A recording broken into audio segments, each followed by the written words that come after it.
Hey there, kiddos, and welcome back to the channel. I'm Uncle Frank, hoping that you are having a great day. And in today's video, I'm going to be sitting back in my very comfortable chair, relaxing, and asking a purely hypothetical question to you Pokemon fans in the back, especially you newer Pokemon fans, the ones who are really super eager to make as much money in the hobby as possible. And this is a purely hypothetical question, and have I mentioned that you look very handsome and very smart and very hard to fool in the last few videos? Because you seem like a really smart guy. You seem like you know exactly what to do when it comes to Pokemon investments. And me, I'm your buddy and I want to help you out. So I'm going to give you a bit of advice. Did you know, hypothetically, that there is a Pokemon Premier product, a premium product out there right now that you, yes, you, can get for under $100. This special box product comes with 9 packs of Pokemon. A crazy deal, honestly, but there's more. It also comes with 2 promo cards and a special little deck box. Crazy. Honestly, that seems like a deal to me. You, yes, you, Mr. Super smart investor who's been in the hobby for a whole 3 weeks, you should go out there and you should buy as many of these things as you can, because it's going to make you so much money when it inevitably quintuples in value tomorrow. Of course, assuming this hypothetical goes the full 9 yards, you go out there and you grab as many of these bad boys as you can. It is a Pokemon product. It is this really nice ETB sized or slightly larger than ETB sized premium deck holder collection Dragonite V-Star box from Pokemon Go, the set. And you go out and you buy as many of these as your heart can afford, because you took the advice of Mr. Slumdog Millionaire, Uncle Frank himself, and then nothing happens. It doesn't go up in money. Well, that's weird. It's a Pokemon product. Pokemon product go up in money. That's how it works, right? It got Pokemon in the name. It got Premier. It's a special product. I've been holding this now for 13 seconds. Why isn't it $50,000? What the hell's going on? Well, there's something you don't know about that product. What you don't know is that the 9 packs inside and the promo card, they aren't that desired because, well, the promo cards are some Dragonites, and those aren't the most popular Pokemon ever. I know it has fans. I know it's got diehard fans, but I'm just saying. It's not the most popular Pokemon, and the packs inside are from Pokemon Go, which is famously not a very popular set. I like it, but that's beside the point. And so because you just took the knee-jerk reaction and you bought as many of these as you could because some guy on the internet said, hey, this is Pokemon, it's only going to go up. Now you've got a fat stack of products sitting on your shelf that you can't really do anything with. I mean, what are you going to do? Wait for it to actually go up, and who knows how long that could take because it's from Pokemon Go, and who wants that? Or you could sell it at a loss, and heaven forbid you sell something at a loss. At that point, you might as well just exit the hobby, right? In today's video, I'm not here to talk about Pokemon Go or the Dragonite V-Star collection, although I do like the set. I've said that before. Go is probably my favorite set of the recent years. Although, how old is Pokemon Go as a set now? It's got to be at least 5 years old, right? I say recent Pokemon sets, but it's older nowadays. Now that I think about it, it's getting up there. No, I'm not here to talk about Pokemon Go or weird sets, or even about the crazy parasitic relationship that some individuals have with their audiences. No, instead, I'm just here to talk about knowledge. And the fact that when it comes to, well, anything in life, honestly, anything in life, knowledge is important, and what you don't know can hurt you. Very seriously. Obviously, the example I gave was super hyperbolic. No one's out there telling all their fans to go pick up every single Pokemon Go box that there is. But there are a lot of people out there who will look at one piece of advice online, or one guy saying that this one thing is a super opportunity, or they'll have a knee-jerk reaction to one little bit of information or one little piece of news. They'll see a new ban list announcement go up. They'll see a new cards spoiled that combos with another card that's already in existence, regardless of the card game, obviously. This could be a Yu-Gi-Oh thing, a Pokemon thing, a Magic thing, doesn't matter. You know, they'll see one thing, and their instant knee-jerk reaction is to just throw money at the opportunity without giving it a second thought. And because they didn't give it a second thought, they weren't thinking about any risks, any downsides, any potential problems that could arise. And they'll throw money at something, especially as an investment. They'll throw investment money at it and be surprised when that doesn't work out.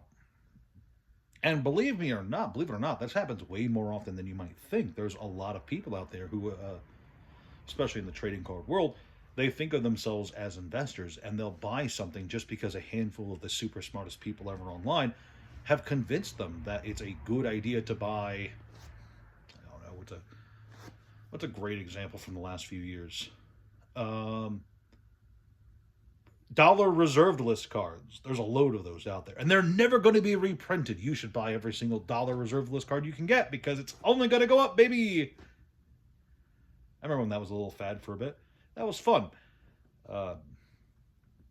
You know, there's a lot of people who will not give a second thought. They'll only see the potential upside, and that little bit of potential upside, that little bit of promise of money in the future, regardless of how valid that promise is enough to get people hoping and, you know, going along with something and doing something without much thought to the consequence or ramifications or potential downsides of what they're doing, you know. And when it comes to, obviously, if it comes to things that you just want in your personal collection, honestly, that's not a bad thing, you know. We're not talking about that, though. We're talking about people who see this as a financial vehicle, a financial investment, even. There's a lot of people out there who just don't think, and they don't understand how a lot of markets work. And trust me, okay, if something is a smart move, you are not outsmarting everybody else and outspeeding everybody else to make that move. You know, if a ban list announcement happens for, what's a good one? Has Splinter Twin been unbanned in Modern yet? I don't think so. If a ban list announcement drops tomorrow and Splinter Twin is unbanned in Modern for Magic the Gathering, I guarantee that you are not going to be able to purchase it faster than its price rises. And by that I mean, you know, you see that Splinter Twin has been unbanned. By the time you get to TCG Player, by the time you've added a few copies to your cart, by the time you press the purchase button, the price has already risen to where it's going to be.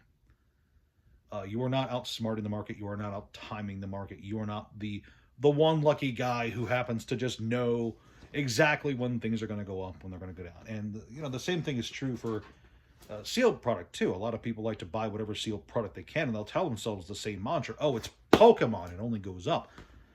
You know, I've had a conversation with a buddy of mine the other day because he bought, I think it was Destined Rivals, at like 10% over market value for 3 boxes. And I was like, buddy, what are you doing? Those are already super expensive. Why are you paying more for it? And his response, unironically, was, oh, if I just sit on it for a bit, it's going to go up. And it's true.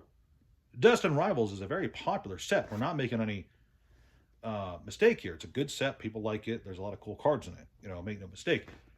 But that doesn't necessarily mean it's going to go up. It could go sideways for a very long time. And you've parked money in something that's, well, 3 boxes, sure, it's not infinite money, but you've parked some cash into something. I shouldn't say that. It's, you know, at $660, $660-ish. It's a lot of money for anything, if I'm being honest. You know, you have parked money in something that could just go sideways or down. What if the reprint happens tomorrow? You don't know. And because you don't know, you could make a decision that could very well end up hurting you in the long run or the short term. You know, obviously, if you buy something and it craters 10%, who cares? But if you buy something and then tomorrow it's worth half of what it is now because of a huge reprint that was announced, that's not great. And that's happened. That has, I like to point at Chilling Reign a lot because a lot of people got the absolute shit kicked out of them when it came to Chilling Reign, the Pokemon set.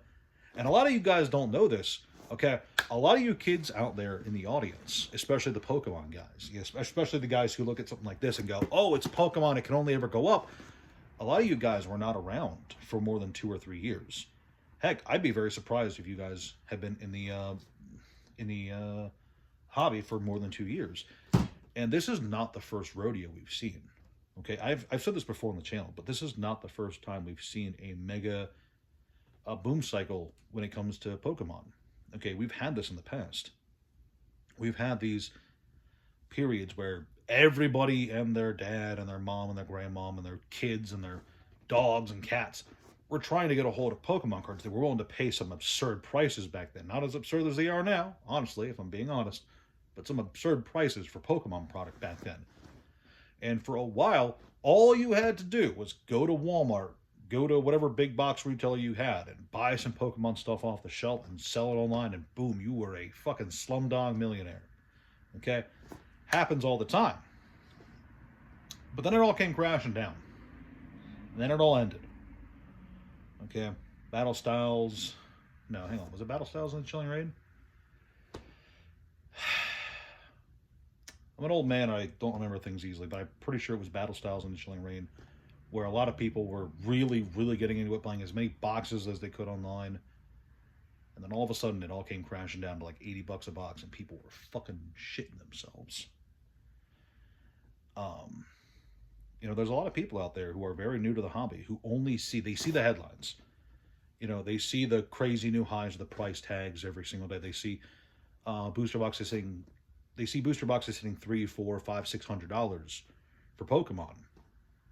And they think, oh, now is a great time to get into Pokemon. Right now is an amazing time, and it's only going to continue. It's only going to go up. This is the best Pokemon's ever been. And I'm the one who's going to be perfect at this. I'm going to do it right every single time. And I'm going to buy low, sell high, and I know the basics of the economy and all that jazz. And you know, and they're right. That will work out for a bit. Until it doesn't. Because something comes along that they didn't anticipate. They didn't prepare enough. They didn't store away cash. They were just buying into the next thing and the next thing and the next thing, spending their money on watches and cars or whatever. Or things for themselves, honestly. Food is a totally valid thing to spend your Pokemon money on, if I'm being honest. But they weren't, you know, they weren't preparing for when the market shifts. And when the market does shift, they've suddenly found themselves saddled with boxes that they have to sell for half of what they paid for it. Because that's the only price tag people are buying it at. And there's going to be people out there who will see videos like this. And I'm not the only one who's raises this morning. I know for a fact I'm not the only one who raises this morning. But there's people out there, unironically, who will see this video and other videos like it, who will go, oh no, it's not going to happen. It's not going to be me. I'm going to ride the wave, and I'm going to get out at exactly the right time. They're going to say that. They're going to say that to themselves. They're going to think that. Consciously or subconsciously, they're going to go with absurd confidence and go, I know when the top of the market's going to be. I know exactly when to exit. And they're going to be wrong. And maybe they're wrong just a bit. Nothing bad happens. They get to move on with their lives and move on to sneakers or sports cards or swatches. I've heard about the swatch situation. That was a weird thing. People getting into fights over at malls over some fucking Happy Meal looking watches. Not great stuff. You know, so yeah, you know, maybe they're wrong a little bit and nothing bad happens. Or maybe they're really wrong. And if they're really wrong, they end up losing a lot of money and they get the rug pulled out from underneath them. You know, it's happened. We've seen it happen in Pokemon before, several times. We've seen it happen in the world of sneakers and cryptocurrency, NFTs, and all kinds of crap. We've seen markets shoot up with a lot of confidence and a lot of people who think that this could only ever go on forever. And they're wrong. Every single time. Let me tell you this, you know, person to person, or person to hopefully person behind the screen. I hope that you guys are real people and I'm not hallucinating the interactions. Anybody out there who tells you that they've got it all figured out is lying to you. Lying to themselves too, possibly, but they're lying to you. Because you don't know all the variables, you don't know everything that could possibly be happening, you don't know what's going to come tomorrow. You know, tomorrow, this is what? I think this is like $80 right now. Cool. Whatever. Cool product. This could be $120 tomorrow. I don't know. Or it could be $40 tomorrow because for whatever reason, Pokemon as a company decided to go back and reprint the Pokemon Go set and all of its ancillary products. They could do that. There's nothing saying that they can't do that. I know that they're unlikely to do it. Before you comment, I know that they're unlikely to do it. But just as an example, they could do that. They could do that for Pokemon Go or Black and White or Destined Rivals or anything. You know, they could easily cut the value of some of these products in half with a simple reprint announcement and saying, we're printing to demand for this set.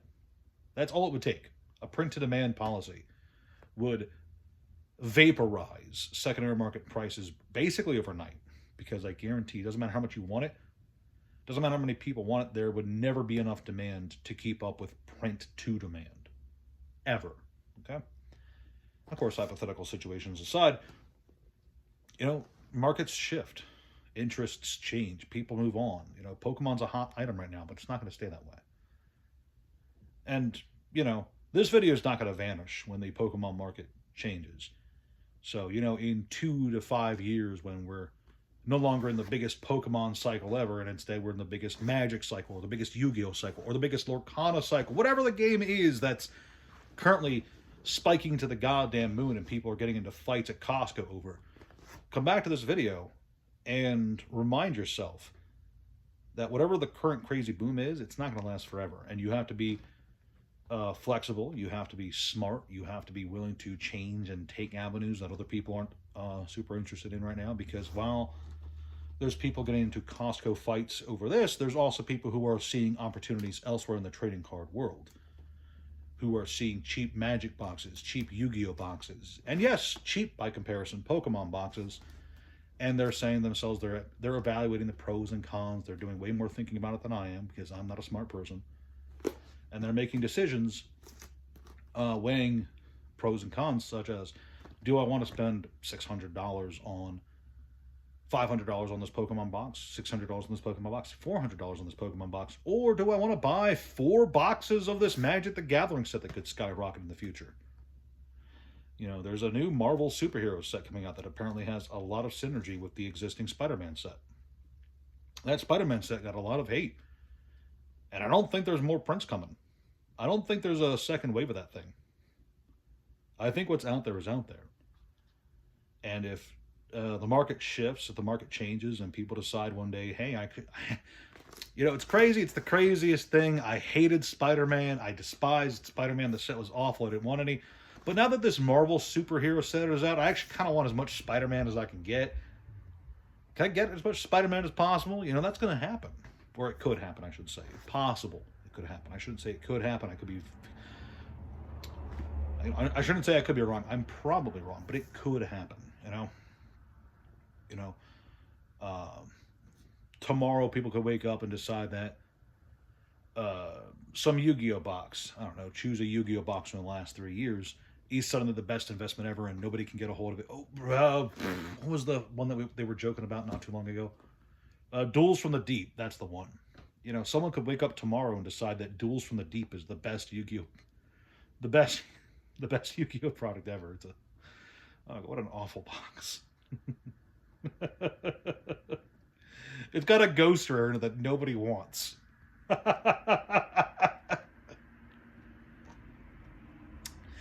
Someone could decide that they want that, okay? And they get all their friends and they convince everyone to buy 30,000 boxes of that and dry up the market. And that could totally happen. You know, I'm not saying it can't. It could. In Bizarro world, it could totally happen. My point is, markets shift, markets change, and trends can radically shift in a surprisingly short amount of time. You know, so while you're out there being 100% cocksure about where the Pokemon market is headed, just remember that what you don't know and what you don't understand can have consequences. And I urge you to study how the Pokemon markets shifted in the past and how TCG markets in general flow, because otherwise you could find yourself with Mega Evolutions Set 9 being $80 a box again, and you being in a very desperate situation, trying to get as much money as you could for those. That's it. Anyway, that's all I got for you kiddos today. Just I don't know, pseudo, not history lesson, just pseudo chat. Let me know what you guys think. Leave a comment below, like, share, subscribe, all that jazz.